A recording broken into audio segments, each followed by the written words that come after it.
Tensions remain high between Gaza and Israel as Hamas has made a conditional offer to allow humanitarian aid to reach Israeli hostages held within the territory.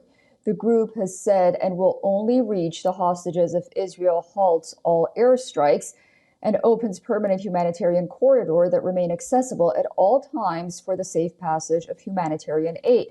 Hamas's conditions come after it released videos of 2 Israeli hostages in a distressing state. The visuals have sparked global outrage. The video shows 2 hostages severely emaciated and what appears to be a skeletonly thin body and condition.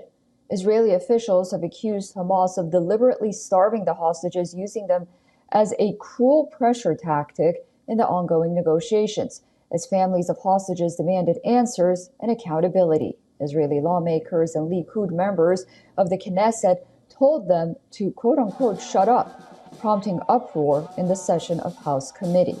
Meanwhile, Israeli Prime Minister Benjamin Netanyahu has reiterated his position, saying that the hostages will be freed through military pressure and not a ceasefire. The Israeli media reported that Netanyahu is pushing for the release of hostages through a decisive military victory in the Gaza Strip. In Jerusalem, the country's foreign minister, Gideon Sa'ar, urged the international community to make the hostage crisis a global priority ahead of a scheduled UN Security Council session. Take a listen. Hamas and Islamic Jihad are using the starvation and torture of hostages as part of a deliberate and well-planned sadistic propaganda campaign. These organizations also planned the starvation campaign of lies together. Meanwhile, the underground situation in Gaza remains dire. The Gaza Health Ministry has reported that 6 people have died of starvation or malnutrition in the last 24 hours, bringing the total number of starvation-related deaths since the start of the war to 180.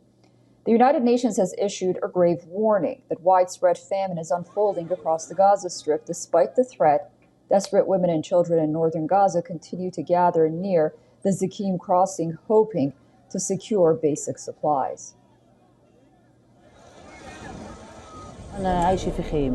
I live in a tent, suffering from difficult conditions and extreme poverty. My child is malnourished due to a lack of milk, and I cannot provide it for him. My husband is 64 years old and cannot provide it. I go to get humanitarian aid and try to get flour or food for my children, but I cannot access trucks or bring milk, so I have to feed my son boiled water, anise, or mint.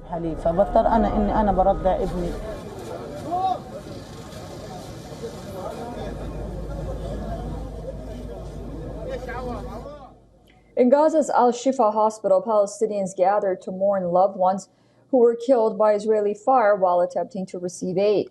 Gaza health authorities reported that IDF shot at least 13 people near the Zakim crossing.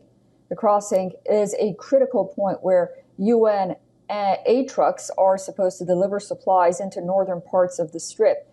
On Sunday, 7 military aircraft from Jordan, France, Germany, Belgium, and the UAE conducted coordinated airdrops over Gaza, delivering more than 60 tons of humanitarian supplies.